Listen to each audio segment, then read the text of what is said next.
여기서 11장 계속 이어가겠습니다. 오늘 33절부터 38절까지인데요. 우선 그 뒤에 있는 그 37절, 38절 먼저 읽고 나누겠습니다. 돌로 치는 것과 톱으로 켜는 것과 시험과 칼에 죽는 것을 당하고 양과 염소의 가죽을 입고 유리하여 궁핍과 환난과 학대를 받았으니 이런 사람은 세상이 감당치 못하도다. 저희가 광야와 산중과 암열과 토굴에 유리하였느니라. 아멘. 아멘. 천국에는 두 종류의 그 영적인 존재가 있습니다. 그 처음부터 천사로 이렇게 영적인 존재로 지음받은 천사가 있고요. 또 역사 속에서 구원받은 성도들이 있죠. 그런데 신분의 차이가 있습니다. 천사들은 종의 신분을 갖고 있고 그리고 성도들은 하나님의 아들이죠. 원래 천사들이 사람보다 먼저 지음을 받아서 존재하던 자들인데, 그런데 왜 이 천사들은 하나님의 아들이 되지 못하고 부리는 종으로 영원히 살게 됐을까요? 그 이유가 어디 있을까요? 자, 힌트 하나 드리면, 우리가 복음성가 이제 가끔씩 불렀는데 옛날에 303장에 보면 천사들은 주의 얼굴 보았지만 그 큰 사랑 알지 못해. 그죠? 천사들은 주의 얼굴 보았지만, 그런 이제 가사가 있어요. 성도들은 주의 그 크신 사랑 아나 그의 모습 못 보았네. 이렇게 써 있어요. 그러니까 천사들은 주님의 얼굴을 봤지요. 근데 사랑을 받지 못했다는 얘기예요. 그렇지만 성도들은 주님의 얼굴을 비록 보지 못했지만 그 사랑을 입고 받은 자들이죠. 그러니까 사랑의 유무 차이 때문에 하나는 종으로, 하나는 하나님의 아들로 살 수밖에 없다는 얘기예요. 천사들은 주님의 사랑을 받지 못한 자들이고 성도들은 주님의 크신 사랑을 받고 입은 자들이라는 얘기죠. 그러면 그 크신 하나님의 사랑, 주님의 사랑을 어떻게 언제 받았을까요? 우선 역사 속에서만 우리가 볼 때 예수님의 그 십자가 대속의 피 흘리심으로 성도가 죄사함과 의롭다 하심을 입은 것이죠. 이처럼 큰 사랑이 온 우주에 어디 있겠습니까? 그죠? 창조주 하나님이 인간의 죄를 대속하기 위해서 육신의 몸을 입고 피조물로 이 세상에 와서 또 그들의 죄를 대신해서 십자가에서 지옥의 형벌을 대신 감당하시고 자기 백성들의 모든 죄를 탕감해 준 일은 그야말로 상상을 초월하는 일이죠. 그죠? 신묘막측한 일입니다. 신묘막측한 일. 그러니 이 큰 사랑을 받은 성도 입장에서는 너무도 크고도 광대한 은총인지라 입이 다물어지지 않는 것이죠. 이 은혜의 크기를 성경적으로 표현하면 1만 달란트를 탕감받았다, 이렇게 비유하고 있습니다. 1만 달란트 탕감. 참고로 1만 달란트는 어느 정도의 금액이냐면 6천 데나리온이래요. 1만 달란트가 6천 데나리온. 6천 데나리온은 그러면 어느 정도 되는 거냐? 1 데나리온은 하루 노동자의 품값이잖아요. 1 데나리온이. 그럼 우리가 365일로 봤을 때 365일 동안 일할 수가 없잖아요. 365일 1년 중에서 300일 정도가 이제 우리가 일할 수 있는 날인데, 그러니까 노동자의 연봉이죠. 300일을 일하는 것이 1년 동안에. 그러니까 연봉이 300 데나리온으로 봤을 때, 그러니까 1 달란트는 6천 데나리온이니까 300 데나리온으로 나누면 몇 년이죠? 20년어치 일을 해야 되는 거예요.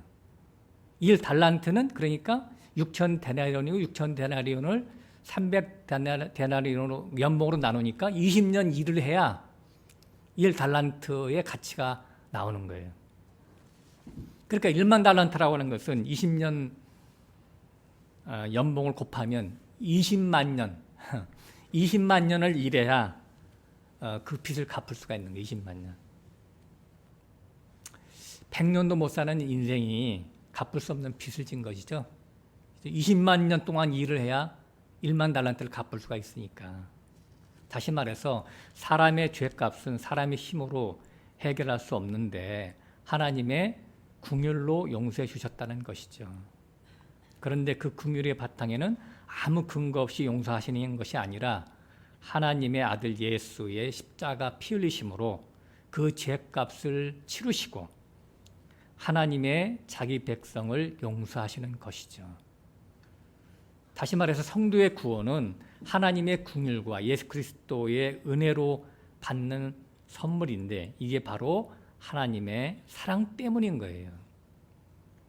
인간 자기의 공로는 단 1%도 끼어들 수가 없고 오직 전적으로 하나님의 사랑과 예수 그리스도의 은혜로 되는 구원이란 말이죠. 그래서 성도는 예수 그리스도의 십자가 대속으로 죄 사함 받아 의롭게 되었을 뿐만 아니라 부활하신 그리스도의 영, 아들의 영을 성령으로 받아서 하나님을 아바 아버지라고 부를 수 있는 아들이 되었으니까, 하나님의 아들이 되었으니까 이 큰 사랑을 받은 사람은 그 마음이 어떻겠어요? 그 마음이, 그 사랑을 받은 사람 입장에서 볼 때는 정말 말도 안 돼, 말도 안 돼, 그죠? 세상에 나 같은 놈이, 나 같은 죄인이 이 큰 은혜를 받다니, 예? 이런 사랑을 입다니, 그죠? 그런 감사의 찬양만 나오게 될 거란 말이죠. 그래서 우리 찬송 새 찬송가 23장에 보면 그런 찬송이 있죠. 만 입이 내게 있어도 그 입 다 가지고 주 예수 주신 은총을 늘 찬송하겠네. 바로 그러한 자기가 받은 그 사랑이 일만 나라도 탕감받았다는 그 사랑에 대한 그 크기를 어느 정도 느낀 사람이기 때문에 그런 찬송시를 쓸 수밖에 없었던 것이죠. 내가 만입이 내게 있어도 그 입 다 가지고. 그러니까 자기가 갖고 있는 그 하나님에 대한 사랑을 입술로 다 표현할 수 없다는 얘기예요. 말로. 그래서 사도 바울도 고린도서 11장에 보면 3층전에 자기가 갔었는데 거기 3층전의 모습을 사람의 말로 다 가히 표현할 수 없다. 그것은 하나님의 사랑에 대한 표현이거든요. 그거는. 물론 천국이 그만큼 좋다는 얘기도 있지만 자기와 같은 정말 하나님 앞에 죄진 사도 바울이 옛날에 얼마나 못된 짓을 많이 했어요. 믿는 사람들 잡아 죽이는 일을 했는데 아무 공로 없이 하나님이 불러가지고 그런 은혜를 입을 수 있는 사람으로 만들었으니까 그 천국을 보고 나서 기절할 뻔했잖아요. 사도 바울이. 하나님의 사랑에 대한 표현이죠. 그래서 이제 사도 바울이 에베소서 3장 19절에도 그 그리스도의 사랑의 넓이와 깊이와 높이와 깊이가 어떠함을 깨달아 하나님의 모든 충만하심이 너에게 충만하기를 원하노라 그랬어요. 그러니까 폭포수같이 쏟아지는 하나님의 사랑을 제발 좀 네 좁은 마음 문을 열고 그 시각의 눈을 떠서 좀 바라보고 좀 받아들여라는 얘기예요. 막 하늘에서 막 비가 막 하나님의 은혜의 비가 막 쏟아지는데 나는 뚜껑을 안 열고 있어. 연다고 했어도 막 조금만 이렇게 열어놓고 있으니까 그 사랑이 다 어디로 땅으로 쏟아지잖아요. 이제 여기 계신 분들은 진짜 이제부터는 하나님의 사랑을 마음껏 깨닫고 누리실 수 있도록 나 자신을 이렇게 열어놓으세요. 구원이라고 하는 게 예정이 아니야. 그런 어떤 차원이 아니라니까. 구원이 알고 보니까요. 구원이 아니라 사랑의 문제더라니까. 성경을 보니까. 사랑에 대한 얘기예요. 사랑에 대한 얘기. 그걸 다른 말로 구원이라는 말을 표현하는 것이죠. 우리가 여태까지 너무나 좁은 시야로 살았어요. 하나님을 믿는다고 했지만 나 자신이 그걸 깨달아요. 그걸. 너무나 감사한 거는 지금이라도 그걸 하나님이 깨닫게 해주셔서 너무 감사하죠. 진짜. 네. 그래서 이런 하나님의 큰 사랑을 입은 자들은 모두 그리스도의 고난에 동참하도록 하나님이 이끌어 가시는 것이죠. 하나님의 자녀에게 있어서 고난은 공통 분모입니다. 하나도 예의가 없습니다. 고난은 필수 코스예요. 그래서 시편 119편에도 나와 있지만 고난당하는 것이 내게 유익이라 이로써 내가 주의 율례를 배우게 되었나이다. 그런 시편 기자의 고백이 나오잖아요.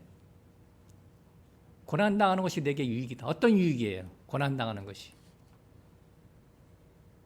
이 세상에 둘러붙지 않게 하는 거죠. 고난이. 만일 내가 고난이 없다면, 형통함만 계속 된다면 누구나 다 예의 없이 육신을 갖고 있는 모든 인간은 이 세상에 자리 깔고 눕는다니까요. 예. 눌러붙어서 살려고 해요. 이 세상에서. 그렇기 때문에 하나님은 고난이라고 하는 그것을 우리에게 주시는 거예요. 그래서 성도의 정체성은 행인과 나그네 아니겠어요? 이 세상은 그냥 지나가는 주막과 같은 곳이에요. 네? 잠시 거쳐가는 여관이라니까, 이 세상은. 누가 바보가 여관 생활하면서 여관에다가 막 인테리어하고 막 그런 바보가 세상에 어디 있겠어요? 네? 내일이면 이제 며칠만 자면 또 나가야 되는데. 그러니까 그렇게 살으란 얘기죠.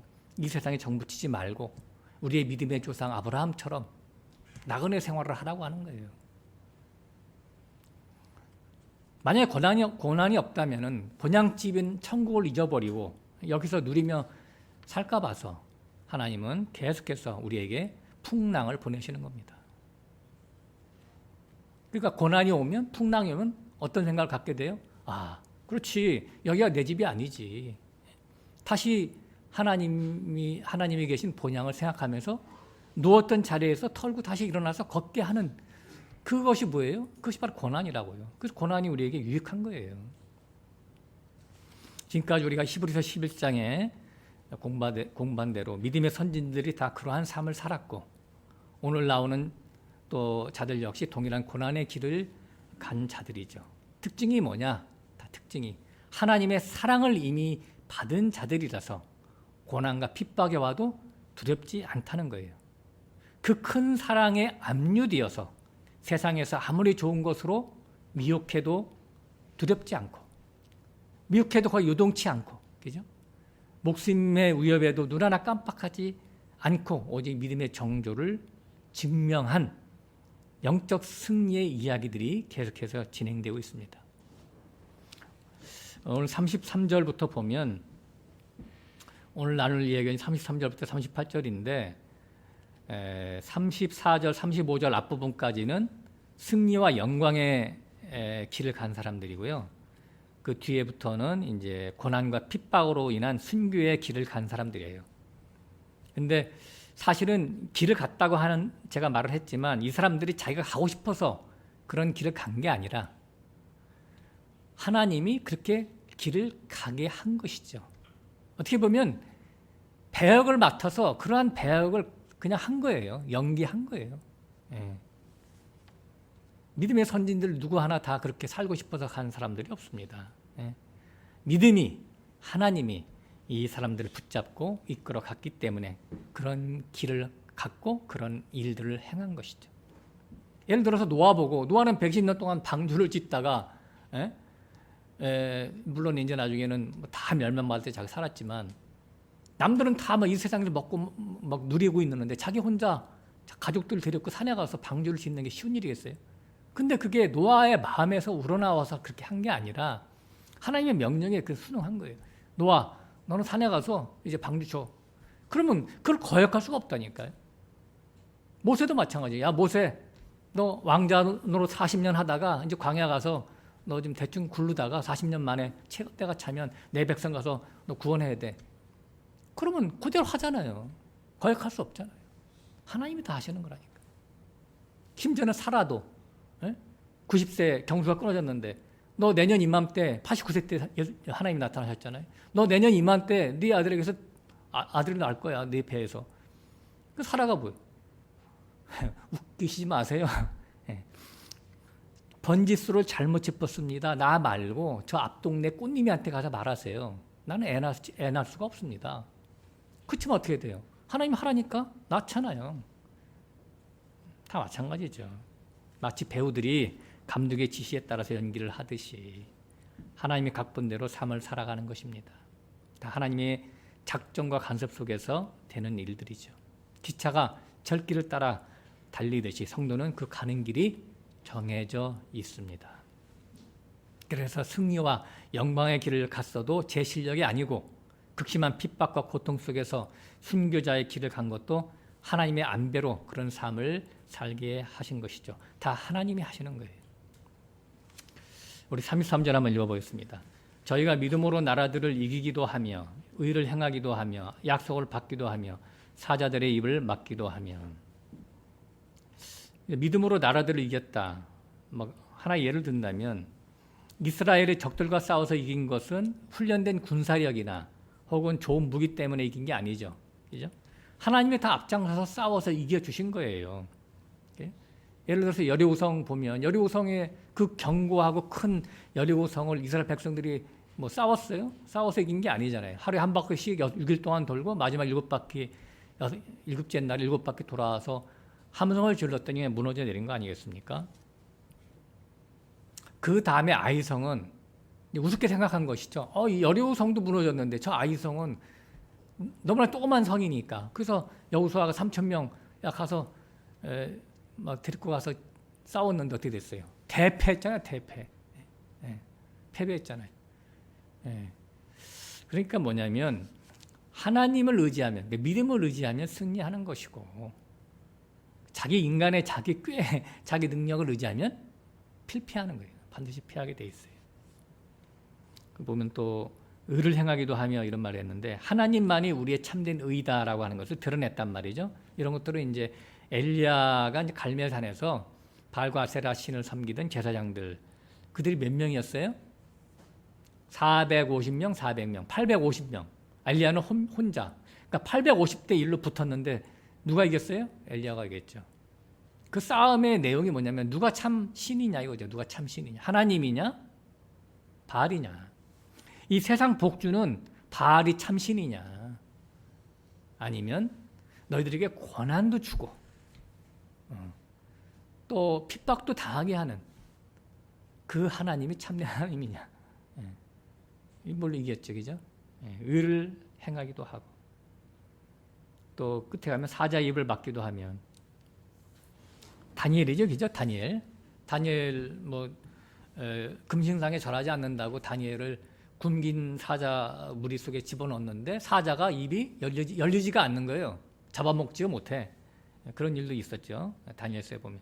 34절 보겠습니다. 불의 세력을 멸하기도 하며 칼날을 피하기도 하며 연약한 가운데서 강하게 되기도 하며 전쟁에 용맹되어 이방 사람들의 진을 물리치기도 하며. 불의 세력을 멸했다. 이것은 다니엘의 세 친구들을 얘기하는 거예요. 사드락, 메삭, 아벳노고죠. 그죠? 바벨론 왕 느부갓네살이 금신상을 만들어 놓고 여기 절하지 않으면 저 풀물불 속에 집어넣을 거야. 그렇게 얘기를 했죠. 협박을 했죠. 그러니까 지금이라도 늦지 않았으니까 절해라. 그랬더니 뭐라고 했어요? 이 세 명이? 우리 긴 말 하지 않겠습니다. 풀물불에 들어가도 우리 하나님이 거기서 우리를 건져주시겠지만은 그리 아니하실지라도 왕의 신에게 절하지도 왕의 금신상에 절하지도 않겠나이다. 이렇게 했어요. 그래서 집어던졌어요. 결박해가지고 집어던졌어요. 꼼짝 못하게. 타 죽어야 되는데 얼마나 뜨거웠으면 그 불을 이 세 사람을 집어던지는 그 사람들이 타 죽었다고 그래요. 근데 진짜 들어갔는데 세 명이 들어갔는데 결박을 해서 집어던졌는데 결박이 풀렸어. 그 안에서 사람이 돌아다니는데 4명이 돌아다녀. 근데 한 명은 누구와 같다? 신의 아들과 같다. 예수님이 거기 같이 들어가신 거죠. 그 3명을 다 지켜줬어요. 그래서 나와라 해서 나와봤더니 머리털 한 가락도 그을리지가 않았더라. 놀랍잖아요. 그죠? 그리 아니하실지라도. 네? 그리 아니하실지라도. 이게 너무나 정말 귀감이 되는 그런 말씀 아니에요? 멋진 신앙 아니겠어요? 우리에게 기도가 있다면 2가지라고 저는 생각을 해요. 하나는 첫 번째는 우리 주변에, 나 주변에 믿지 않는 영혼들을 위해서 기도해야 돼요. 그 중에서 하나님이 택한 자가 있거든요. 가서 막 억지로 설득하라 그런 얘기 아니에요. 하나님의 말씀을 선포하는 거예요. 근데 이제 내가 선포할 때 어떻게 해요? 내가 똑바른 삶을 살아야 선포도 되는 거지. 내가 개판도로 살면서 가서 예수 믿으세요. 그렇게 하면 누가 믿겠어요? 그죠? 그러니까 내가 그들에게 본을 보이는 그런 삶을 살아야 되겠죠. 그러니까 그렇게 첫 번째 그런 기도가 필요한 거. 두 번째가 바로 그리 아니하실지라도 하는 그러한 신앙을 나도 좀 갖게 해주세요 하나님. 이런 신앙을, 이런 기도를 하라는 얘기예요. 이런 신앙. 이왕 신앙생활을 하는 거 미지근하게 살다가 나중에 하나님 비없는 것보다, 그죠? 하나님이 기쁨으로 살다가 하나님의 얼굴을 비없는 게 좋지 않겠습니까? 그래서 하나님께 기도해야 되겠죠. 하나님, 이왕지사 저 하나님의 자녀로 살 거 좀 확실하게 하나님의 자녀다운 삶을 살면서 좀 살아가게 인도해 주세요. 하나님, 저를 불쌍히 여겨 주세요. 그런 길로 인도해 주세요. 그게 바로 영적인 기도예요. 그래서 하나님의 신부로서 정결한 처녀로 살게 해달라고, 신앙의 정주를 지키게 해달라고, 그런 삶을 살게 해달라고. 그래서 그리 아니하실지라도가 바로 저희 삶이 되게 해달라고 그런 기도하는 그런 사람이 돼야 되겠죠. 하나님이 얼마나 기뻐하시겠어요. 그런 기도하는 당신의 자녀를 볼 때마다. 그죠? 하박국 3장에 보면 비슷한 얘기가 나오죠. 그죠? 비록 무화과나무가 무성치 못하고 포도나무에 소출이 없고 감람나무에 열매가 없고 우양에 소나 양이 없을지라도 나는 여호와를 인하여 즐거워하며 나의 구원의 하나님을 인하여 기뻐하리로다. 그죠? 하박국 3장. 좋아하시죠? 이 구절. 그러니까 세상살이가 여러 가지로 힘들고 꼬일지라도, 남들은 다 갖고 있는데 나는 없을지라도, 나는 돈도 없어요, 건강도 없어요, 또 자녀들마저 속썩여요. 그래도 나는 하나님으로 인하여 기뻐하고 만족하고 나는 행복합니다. 진짜입니다. 이런 마음으로 매일 하나님께 기도하고 묵상해 보세요. 하나님이 다 들으시고 그 기도 응답하십니다. 또 칼날을 피하기도 하며, 이건 엘리야 때 이제 말하는 건데요.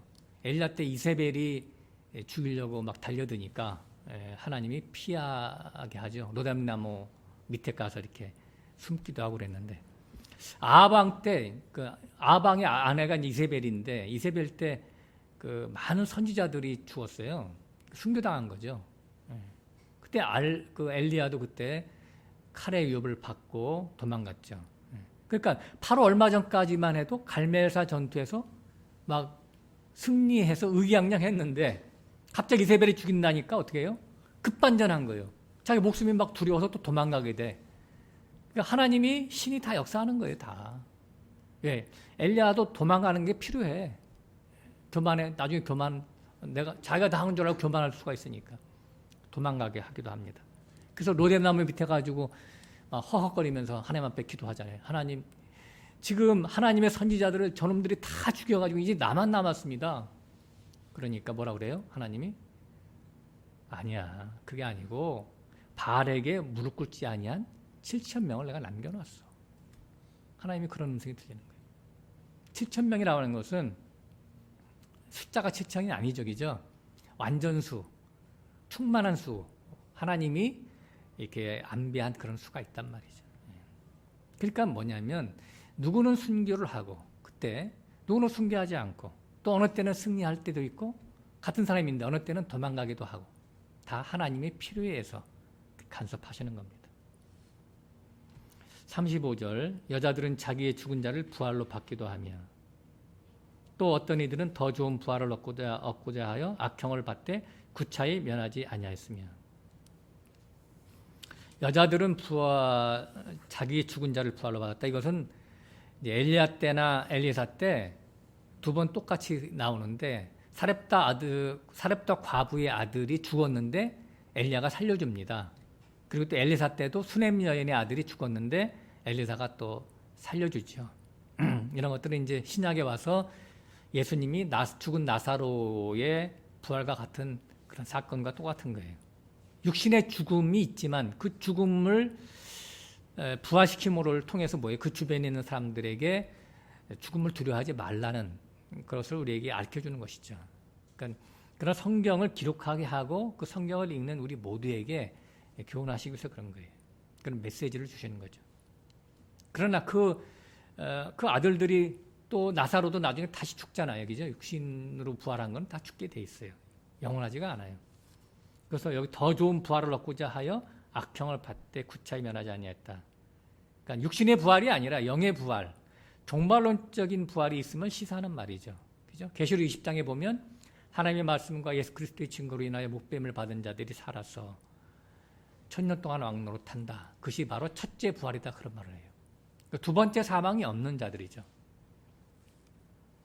그래서 악형을 받되 일부러 악랄하게 고통스럽게 죽이죠. 왜 그렇게 죽이냐면 하나님 믿지 말라고 위협하는 거죠. 휴유 목적으로 신앙을 포기하게 종용하는 거예요. 그러나 한결같이 더 좋은 부활을 바라보고 그런 악형도 기꺼이 받아들여서 순교의 길을 갔죠.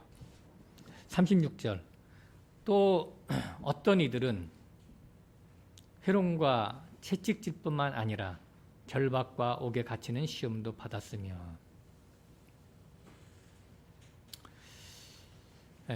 이런 삶들을 살아간 것이 다반사적이죠. 그 어느 선교사의 글을 제가 읽어봤는데요.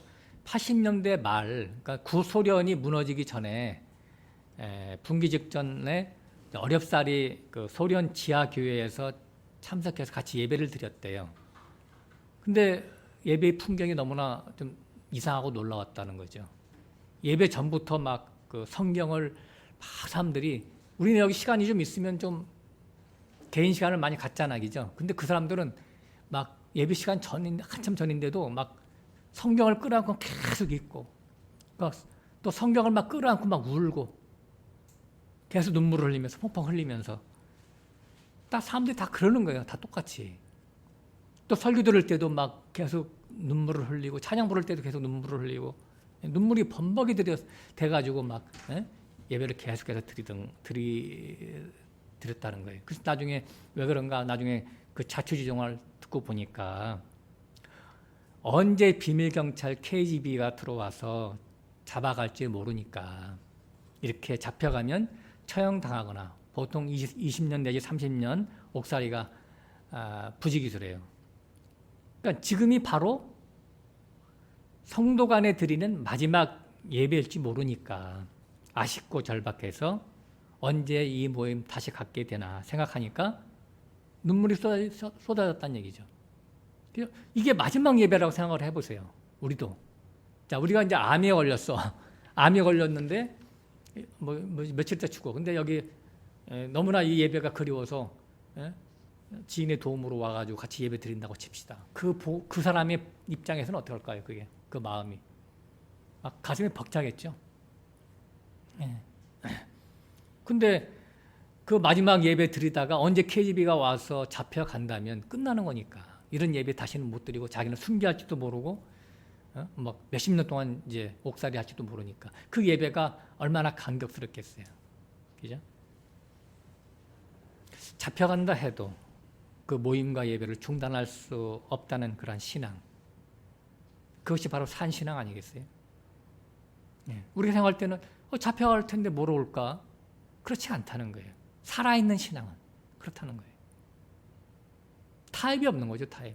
하나님이 제일 중요한 거니까. 북한은 지금도 예배 하나님 믿다가 걸리면 어떻게 돼요? 많은 대중들 앞에서 공개 청살 당하잖아요. 그리고 자기만 죽는 게 아니라 가족까지 다 죽거나 아니면 다 정치 수용소로 다 끌려가죠. 이런 생각들을 우리가 제가 잠깐 해봤는데 지금 우리들의 그 신앙생활은 사실은 너무 부끄럽죠. 그죠? 간절함도 없고 사모함도 없고 신실함도 없고 주일날 뭔 일 생기면 그냥 빠지는 게 당연지사. 사사시대와 똑같아. 사사시대. 사사시대의 특징이 뭐라고 그랬어요? 내 소견에 옳은 대로 행하더라. 그죠? 그 내 소견에 옳은 대로 행하더라 그 앞에 수식어가 있어요. 그걸 뭘까요?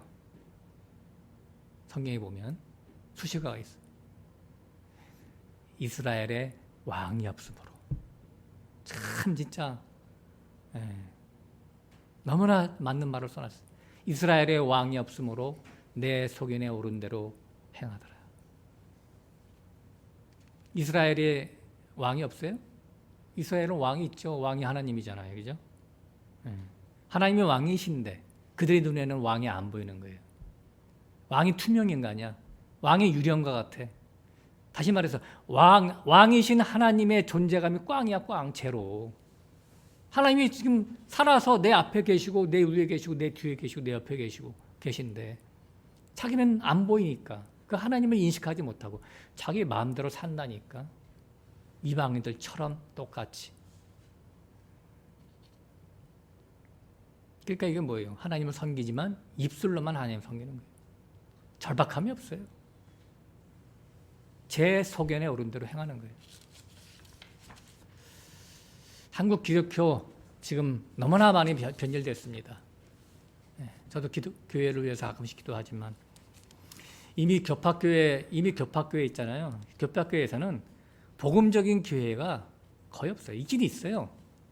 우리도 모르게 아까 뭐 하나님이 엘리야한테도 그런 말을 하셨지만 바알에게 무릎 꿇지 않은 실천이 있듯이 이 시대도 하나님이 남겨놓은 교회가 있어요. 그렇지만 우리 눈에 참 띄기 힘들어요. 안타깝죠.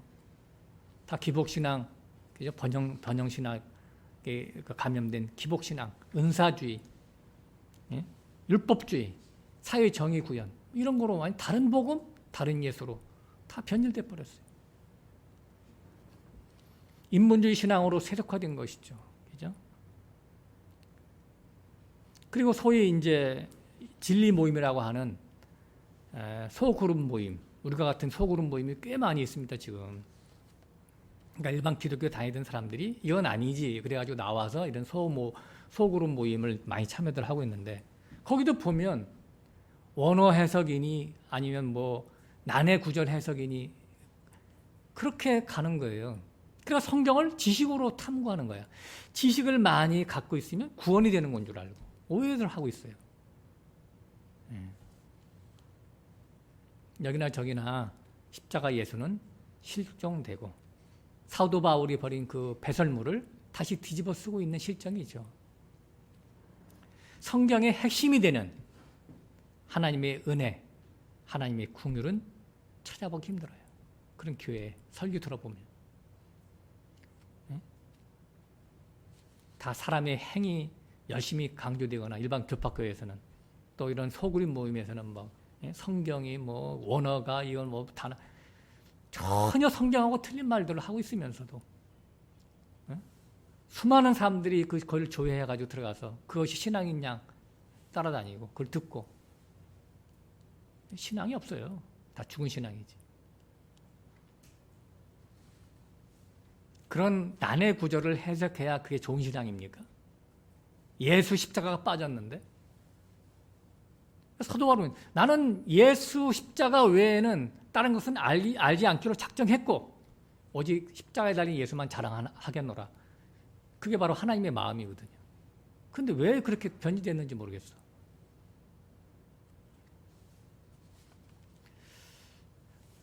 그래서 구소련 말에 서방 세계로 탈출한 어느 성도가 있었어요. 그 성도는 이제 그 서방의 그 신앙의 자유로움 속에서 몇 년 동안 신앙생활을 했대요. 근데 야 이건 아니다 싶어서 다시 소련으로 들어갔대요. 자유세계 신앙은 이게 신앙이 아니라 죽은 신앙이에요. 그러니까 여기서 자기가 좀 더 신앙생활을 하다가는 자기가 갖고 있는 신앙마저 다 잃어버리게 생겼어. 차라리 내가 소련에 가서 KGB에 체포돼가지고 다시 죽는 한이 있어도 나 다시 그냥 진짜 살아있는 신앙의 그 분위기 속에서 내가 신앙생활을 하다가 하나님 만나야 되겠다. 그래서 다시 소련으로 다시 기어들어갔대요. 그 당시. 지금 북한에는 40만 지하 교인이 있습니다. 굉장히 많이 있죠. 그죠? 40만 명. 그들의 기도가 뭔지 아세요? 남한에 있는 성도들을 위해서 기도한대요. 왜? 남한에 있는 성도들이 신앙이 가짜다 이거야. 응? 다 죽은 신앙들이단 말이죠. 세속화됐단 말이죠. 그들이 볼 때는. 북한에서 예수 믿는 것은 아까 잠깐 말씀드렸지만 걸리면 사형입니다. 끝이에요 그냥. 그래서 죽음을 각오하고 믿는 거죠. 그렇지만 남한은 뭐예요? 이게 무늬만 신자라니까. 무늬만. 껍데기는 신자야. 속은 아니야. 그게 뭐예요? 성경에서? 그걸 뭐라 그래요? 쭉정이. 가라지는 가라지 율법신앙자들 가라지라고 그러죠. 가라지와 쭉정이는 예수님이 뭐라 했어요? 불 속에 던져 다 불태워버린다 그랬잖아요. 마지막 날에. 자, 37절 가보겠습니다. 돌로 치는 것과 톱으로 켜는 것과 시험과 칼에 죽는 것을 당하고 양과 염소의 가죽을 입고 유리하여 궁핍과 환난과 핍박을 학대를 받았으니 38절 이런 사람은 세상에 감당치 못하고 38절 나중에 읽을 거예요. 돌로 쳐 죽임을 당하고 톱으로 칼에 맞아 죽고 이런 죽음의 순교길을 간 자들이 엄청 많죠. 이사야, 그 유명한 이사야 선지자도 히스기야의 아들인 므낫세 때요. 톱으로 켜 죽임을 당했대요. 톱으로. 그 유명한 파워 있는 이사야도 죽을 정도가 됐으니까 웬만한 보통 선지자들은 얼마나 많이 죽었겠어요. 하나님 보낸 선지자. 양과 염소의 가죽을 입고 궁핍과 환난과 학대를 받았다 그랬어요. 그러니까 광야, 암중, 산중, 암열에 숨어 살았죠. 예? 궁핍과 환난을 당했죠. 왜 그랬어요? 예수 믿는다고, 하나님이 있는다고 그런 거예요. 하나님을 똑바로 믿는다고. 너희들이 믿는 하나님은 가짜야. 그러니까 겉으로는 하나님을 섬기면서 여호와를 찾으면서 속으로는 뭘 찾아요? 바알, 세상 복주는 하나님을 찾았으니까 바알과 아세라 신을 섬긴 거니까 그걸 잘못됐다고 얘기한 거죠. 선지자들이. 그 소수의 무리들이. 그랬더니 다 죽이는 거예요. 듣기 싫으니까. 그래서 초대교회 때는 카타콤에 들어가 많이 살았죠. 카타콤은 이제 무덤이에요, 무덤. 우리나라 무덤은 이제 땅속에 그 이제 이스라엘 무덤은 그 회로 만들어요. 그 회로. 그래서 거기는 이제 그 지역이 그 회로만 그 땅의 지형이 회라 그러나 그걸? 회로 만들어졌기 때문에 이렇게 타가지고 이렇게 살 수가 있어요. 그리고 이제 그 장례 문화가 또 틀리죠. 우리랑 틀리죠. 우리나라는 땅에 묻지만 거기는 관에 넣어가지고 이렇게 넣었다가 나중에 썩으면 나중에 그 뼈를 으깨가지고 그냥 이렇게 우리나라 그 항아리에 넣듯이 그렇게 해서 보관해놔요. 그러니까 그 무덤 안에서 살 수가 있어, 사람들이. 그 무덤 안에서요, 초대교회 때는요, 카타콤에서 무려 250년 동안 살았대요. 250년. 그러니까 할아버지, 손자, 그 다음에 증조 할아버지, 손자, 이렇게까지 산 거죠. 4대에 걸쳐서.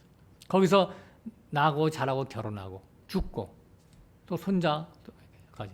자식이 또 그렇게 하고, 손자가 그렇게 하고. 생활을 그렇게 산 거예요, 무덤에서. 그러니까 육신의 그 자유보다는 신앙의 절개를 지키는 것을 더 소중히 여겼다는 그런 말이죠.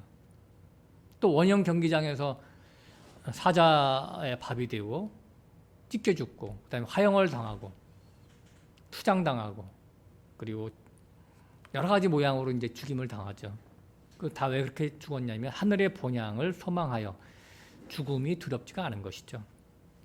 오히려 그러한 형틀에서 죽는다고 할 때 어떻게 하나님 저에게 이런 영광을 주십니까 하면서 오히려 하나님을 찬양하면서 웃으면서 그 길을 갔다고 하는 거예요. 이들이 바로 다 예수 그리스도의 증인들이죠. 사도행전 1장 8절에 이렇게 나와 있어요. 성령이 너에게 오시면 너희가 권능을 받고 예루살렘과 유대와 사마리아와 땅끝까지 이르러 내 증인이 되리라. 여기서 말하는 내 증인, 이것이 헬라어로 마티스 그런데 증거라는 말하고 또 같은 어원을 갖고 있어요. 증거, 마투리아와 같은 어원을 갖고 있어요. 증인, 증거. 근데 순교자라는 말도 여기서 나왔어요. 순교자. 증인에서 나왔어요. 순교자라는 말도. 다시 그러니까 사도행전 1장 8절을 다시 번역을 하면 성령이 너에게 오시면 순교자가 될 것이라는 말이에요. 내 증인이 되리라. 그런 내 증인이 되리라 이런 말은 나의 순교자가 되리라 이런 말하고 똑같은 거예요.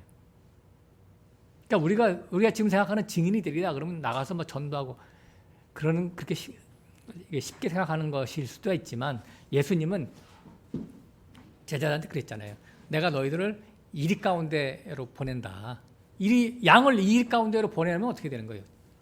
잡혀 먹으라고 보내는 거잖아요. 먹히라고.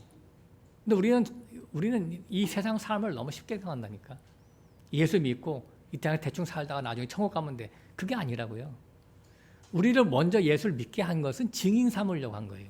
그 증인은 어떤 삶을 산다? 순교자의 삶을 사는 거예요. 순교자의 삶을. 예. 아까도 제가 우리의 기도가 바로 우리 주변에 있는 영혼들을 구원하는 것이라고 할 때 그것은 그들의 앞에서 볼 때 내가 반듯한 삶을 살아야 전도가 되는 것이죠. 그게 순교자의 삶이에요. 그게. 남들은 대충 이 세상을 붙잡기 위해서 살지만 나는 하나님을 믿는 나는 남들이 다 추구하는 그 세상을 붙잡으러 가는 그거를 잡지 않는다고 볼 때 사람들이 볼 때 어떻게 하겠어요? 저 사람은 뭔가 나랑 틀리네. 뭔가 분명히 있긴 있나 보다. 하나님이 살아계신가 보다. 그렇게 항상 생각하고 있는 차에 하나님 한번 믿어봅시다. 같이 교회 한번 가봅시다. 그러면 그 사람이 그래 나도 그 하나님이 궁금하네. 그럼 올 거 아니에요. 그렇게 본을 먼저 보이는 그런 삶이 바로 순교자의 삶이 아니겠어요?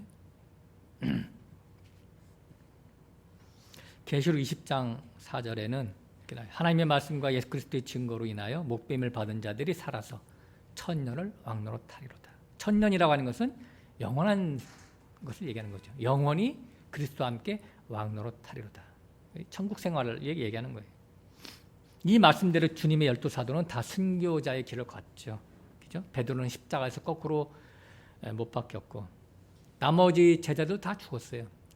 사도 요한만 반모섬에 유배돼서 나중에 요한계시록을 쓰게 하기 위해서 하나님이 그렇게 안배하셨지만 반모섬에 유배한 그 자체도 산 순교죠. 자기 혼자 독방에 갇혀가지고 혼자 사는 게 그게 산 거예요. 그게 죽은 거지. 이 세상에서 결별돼서 산 거잖아요.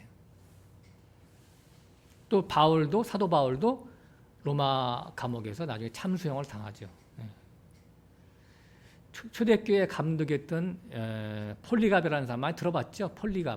폴리갑을 그 당시 이제 많은 사람들이 회유를 했어요. 너 예수 안 믿으면 예수만 한 번만 부인해라. 부인하면 내가 너 살려줄게. 그랬더니 폴리갑이 뭐라 했어요? 유명한 말을 했어요. 86년 동안 예수님을 섬겼지만 그분은 한 번도 나를 배신한 적이 없는데 내가 어떻게 날 구원하신 나의 왕 예수님을 배신할 수 있겠느냐. 그러면서 화영장으로 끌려가면서 하는 말이 전능하신 하나님, 제가 이런 영광을 받게 해주셔서 허락해 주셔서 너무나 감사합니다. 화영을 받을 수 있는 그 순교자의 길에 참여할 수 있게 하나님이 허락해 주셔서 감사를 했대요. 이게 진짜 감사 아니겠어요? 지금도 순교는 계속되고 있습니다. 기독교 통계지에 보면은 종교의 자유가 없는 지역에서 사는 그리스도인들이 약 6억 명 정도 된대요. 6억 명. 그래서 거기서 나오는 순교자가 연 15만 명 정도 된대요. 계시록 6장에 보면 5째인이 띄어질 때 우리의 원한을 언제까지 신원하여 주지 않겠습니까? 이렇게 제단 아래에서 순교한 자들이 이렇게 기도를 하니까 하나님 음성이 들리잖아요. 너희 동무 형제들이 너희가 똑같은 길을 가서 죽어서 순교자의 수가 차면 그때 내가 신원해 줄게. 그리고 그때 주님이 재림하신다는 거잖아요. 그런 약속을 했어요. 그러니까 이 세상은 하나님의 시나리오가 있는 거예요. 순교자의 수가 채워지면 주님은 언제 오실지 모르지만 재림하실 거겠죠. 그때가 이제 다가왔어요. 자, 38절 다시 한번 읽어봅시다. 이런 사람은 세상에 감당치 못하도다. 저희가 광야와 산중과 암열과 토굴에 유리하였다.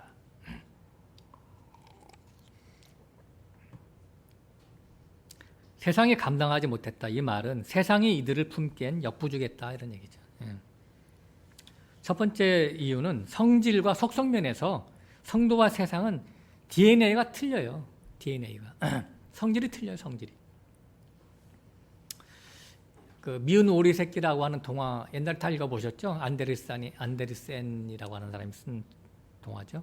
병아리 때는 이게 지금 오리인지 백조인지 구분이 안 되죠, 그죠? 병아리 때는. 근데 그러나 점차 자라면서 노는 게 틀리죠. 예. 때가 되면 확연히 갈라서게 됩니다. 양과 염소도 마찬가지죠. 알곡과 가라지도 어려서는 몰라요. 우리가 그냥 무학선생 밑에서 신앙생활 할 때는 잘 몰라. 나중에는 추수 때가 되면 분명해지죠. 얘는 가라지다. 알곡이다. 이 차이는 어디서부터 시작됐다고요? 씨부터 달라, 씨부터. 씨가 틀리기 때문에 틀린 거예요. 근원이 틀린 거예요. 아무리 시간이 지나도 양이 염소가 될 수는 없죠. 그죠? 종자가 틀려서 그렇게 되는 거예요. 양은 지가 양이 되려고 몸을 애쓰고 힘쓴 적이 없어요. 그냥 자라면서 그냥 양은 양으로 그냥 점점 드러나는 것 뿐이에요. 네. 우리가 이거 텔레비 같은 데 보면 호랑이 새끼 얼마나 귀여 어릴 때 호랑이 새끼 강아지 같아. 강아지. 복스러운 강아지. 근데 크면서 어떻게 돼요? 야성이 막 드러나잖아. 네? 강아지가 아니야 그거는. 많이 틀려. 양과 염소도 마찬가지예요. 사람의 구원도 마찬가지다. 그런 얘기죠. 사람의 행위로 구원받는 게 아니에요. 하나님의 긍휼하심과 하나님의 은혜로 된다고 하는 그 맥락을 추적해 보면 창세전 어린 양의 생명책에 농명된 자이기 때문에, 즉 하나님의 DNA를 갖고 태어났기 때문에 목자의 음성을 듣는 것뿐이에요. 그래서 내 목자는, 그죠? 내 양은 내 그 목자인 나 예수의 음성을 듣는다. 성경에 써 있잖아요. 요한복음에. 그러니까 양은 처음부터 양이라니까. 영원 전부터 하나님의 생명책에 농명된 자를 성경에서 양으로 얘기하고 있어요. 그게 마태복음 25장에 나와 있잖아요. 양은 나중에 심판 때 우편에, 염소는 좌편에. 그러니까 내 양은 목자의 음성을 듣고 따라간다 이렇게 말씀하셨는데, 그 따라감이, 목자의 음성을 듣고 따라감이 이 세상을 등지는 것으로, 이 세상을 예면하고 발로 밟는 것으로 나타난다라고 하는 거예요. 왜냐하면 그리스도의 영, 하나님의 영을 받았기 때문에 그런 거예요. 이 세상이 한참해 보이는 거죠. 오직 하나님의 본향만 생각하고 살게 돼 있어요. 동화에서처럼 다른 오리들은 동네 저수지가 너무 좋아서 퐁당퐁당 그 물놀이에 정신없이 노는데, 백조는 어때요? 백조는 그게 재미가 없어. 성에 안 차, 백조는. 그래서 먼 하늘을 쳐다보면서 다른 백조들이 날개짓하면서 하늘을 나르는 모습을 보면 그걸 동경하는 거예요. 그걸 소망하는 거예요. 그거 똑같은 거죠. 이게 바로 세상이 감당치 못하는 두 번째 이유입니다. 노는 동네가 달라서. 오리의 동네와 백조의 동네는 차원이 틀려요. 백조의 동네는 저 하늘이야, 창공. 오리 동네는 동네 그 저수지. 하늘의 하늘보다도 더 크신 하나님을 땅에 모셔두지 못하듯이 그 하나님의 영을 가진 성도를 이 땅에 묶어둘 수가 없는 것이죠. 사이즈가 틀려요. 뭐냐면 가치관이 틀려요. 가치관이. 세계관, 가치관, 인생관 이런 것이 틀려서 그런 거예요. 성도를 품기에는 세상이, 이 땅이 너무도 작아서 안 되는 것이죠. 그래서 본의 아니게 세상이 성도를 감당치 못해서 추방시켜버리는 거예요. 이것이 바로 순교의 모습으로 나타나는 것이죠. 요한복음 15장 잠깐 가서 보겠습니다. 요한복음 15장. 시간도 좀 있으니까.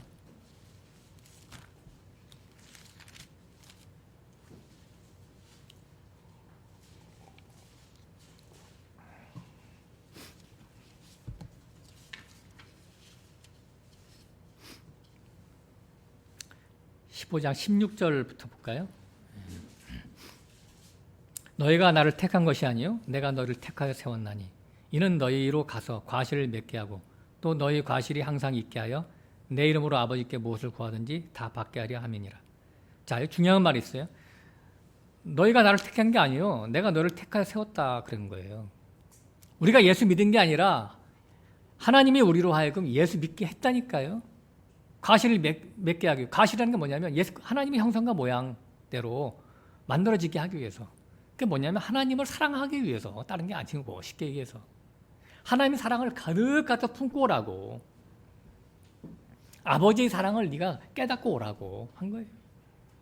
내가 이것을 너에게 명함은 너희로 서로 사랑하게 하려 함이노라. 중요한 건 18절부터예요. 세상이 너희를 미워하면 너희보다 먼저 나를 미워한 줄로 알아. 너희가 세상에 속하였으면 세상이 자기 것을 사랑할 터이나 너희는 세상에 속한 자가 아니요 도리어 세상에서 나의 택함을 입은 자인고로 세상이 너희를 미워하였느니라. 내가 너희들의 종이 주인보다 더 크지 못하다 한 말을 기억하라. 사람들이 나를 핍박하였은즉 너희도 핍박할 터이요 내 말을 지켰은즉 너희 말도 지킬 것이라. 주님이 그러시는 거예요. 세상이 자기들과 다른 나 예수를 감당치 못해서 미워해서 십자가에서 처형해서 죽였듯이 내게도 그랬는데 내 영을 가진 너희들이야 더더욱 핍박하지 않겠느냐.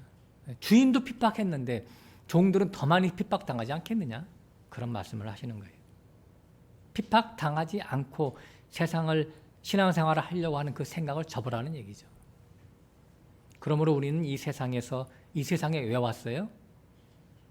예수님처럼 추방당하려고. 이렇게 이 세상과 다름을 증명받으려고 온 거예요. 그래서 건축자들이 버린 돌이 새 건물의 머릿돌이 되신 그 주님께 우리가 계속해서 붙고 붙어서 하나님이 거하실 집으로 지어져 가는 것이 우리의 신앙생활이고 최종적으로 그 완성된 하나님의 집이 바로 계시록 21장에 나오는 거룩한 성, 새 예루살렘 성인 것이죠. 주님은 이 세상에 하나님의 뜻을 행하러 왔어요. 하나님의 뜻이라고 하는 것은 십자가에서 피 흘리심으로 자기 백성의 죄를 대속하시는 것입니다. 다시 말해서 십자가에서 죽으러 오신 것이죠. 그래야 구약에서부터 예언해 오던 새 언약을 완성하실 수가 있기 때문인 것입니다. 그러니까 십자가는 하나님의 모든 언약을 완성하는 자리예요. 십자가. 그래서 히브리서 10장 7절에는 이렇게 써 있어요. 두루마리 책에 나를 가리켜 기록한 것과 같이 하나님의 뜻을 행하러 왔나이다. 이는 첫 것을 패하시고 둘째 것을 세우려 하심이니이다. 이렇게 자기 몸을 하나님이 받으시는 제물로 드려서 자기 백성의 모든 죄를 대속하시는 새 언약을 성취하신 것이죠. 새 언약은 하나님의 자기 백성에 대한 사랑의 완결판입니다. 창세전 하나님과 그 아들 예수와의 언약대로 역사 속에서 그들을 위해서 죽으심으로 자기 백성의 모든 죄를 용서하시는 대업을 완수하셨고 부활하신 후에 그리스도의 영을 자기 백성들에게 보내사 성령 안에서 아버지와 아들과 성도가 하나 되는 사랑의 삼위일체를 하나님과 사람이 하나 되는 하나님의 창조 목적을 완성하신 것입니다. 그렇다면 하나님의 바람은 무엇일까요? 자기 백성인 성도가 바로 하나님의 사랑을 깨달으라고 하는 거예요. 너희가 역사 속에서 무슨 일을 해서 택한 게 아니라 그냥 영원전부터 하나님의 아들 예수를 사랑한 것처럼 너희 모두를 사랑하셨음을 알아먹으라고 하는 거예요. 이것이 바로 예수님의 마지막 기도 속에서 그대로 표출되어 있어요. 요한복음 17장 가서 보겠습니다. 이 말씀만 읽고 마치겠습니다.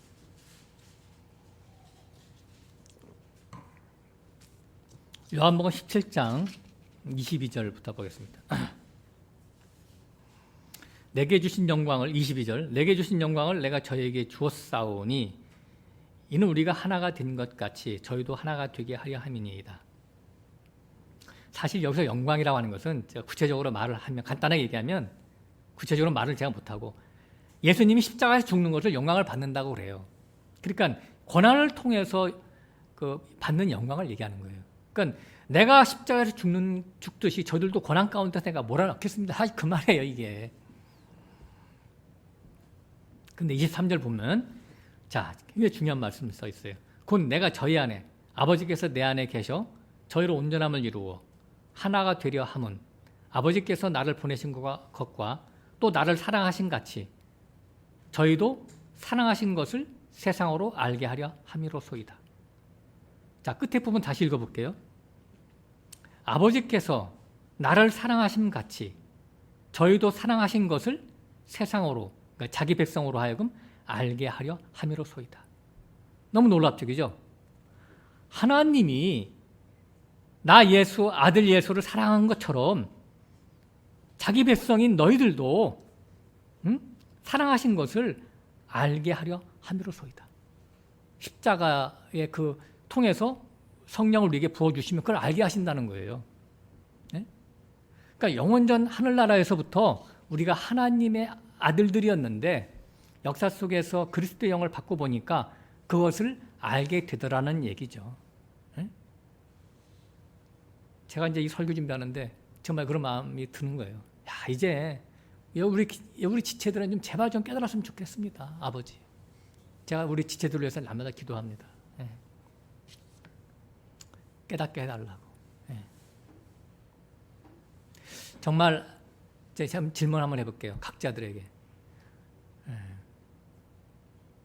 하나님이 여러분 자기 자신을 사랑하는 것을 아세요? 속으로 답변해보세요. 속으로. 하나님이 정말 나를 사랑하시나? 한번 생각 좀 해보세요. 하나님이 나를 사랑하시는지 생각을 해보셨어요? 그러면 하나님이 나를 언제부터 사랑하셨을까? 그 생각을 한번 해보세요. 하나님이 나를 사랑하시는데 내가 교회 다니기 시작할 때부터 사랑하셨을까? 아니면 하나님 앞에 내가 뭔가 충성봉사를 할 때 사랑하셨을까? 언제부터 사랑하셨을 것 같아요?